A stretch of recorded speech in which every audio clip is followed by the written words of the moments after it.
Samantala, patuloy pa rin sa pagbuhos ng mga tumutulong mula sa mga pribadong organisasyon para sa mga biktima ng Bagyong Yolanda. Isa nga dyan ang Habitat for Humanity na nagkaloob ng halos 10 milyong pisong pinansyal na tulong. Para sa detalye, balita mo kami Sam Ramirez. Patuloy ang pagpapakita ng malasakit at pagbibigay suporta ng iba't ibang organisasyon sa mga Pilipinong matinding nakaranas ng hagupit ni Super Typhoon Yolanda. Nakatanggap ng pinansyal na tulong na nagkakahalaga ng halos 10 milyong piso ang global non-government organization na Habitat for Humanity Philippines. 10% dito ay mula sa Nielsen Philippines, isang market research company. At ang natitira na may mula sa Saigon Broadcasting TV Network, isang Vietnamese media outlet na nakabase sa Amerika. Gagamitin ang nakalap na pondo para sa pagpapatayo at pagsasaayos ng mga tahanan ng mga Yolanda survivors.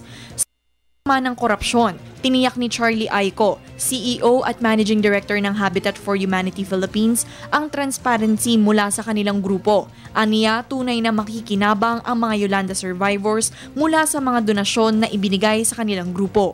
We cannot be audited by anybody. We can just be audited by the top auditing firms in the world. And of course, we provide regular reports to our donors. Hiling ni Stuart Jamieson, Managing Director ng Nielsen Philippines, na agad sanang bumalik sa normal na pamumuhay ang mga nakaligtas mula sa mga kalamidad na tumama sa Pilipinas noong nakaraang taon. Any calamity becomes quite stressful. And the sooner people can get some form of normality back into their lives, a roof over their head, food on the table, back to work, I think that's what I would hope for, is that would happen as quickly as they can. Ikwinento naman ni Diu Yen, Director ng CBTN, kung paano siya naantig sa mga sinabi ng isang batang babaeng kanyang nakapanayam noong pumunta ang kanilang crew sa Tacloban. Hiniling ng batang babaeng ito na huwag silang tingnan bilang kaawa-awa at biktima.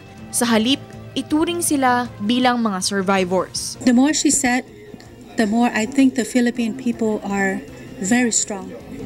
They take an action, they face it, and now they deal with it. Para sa Telebisyon ng Bayan,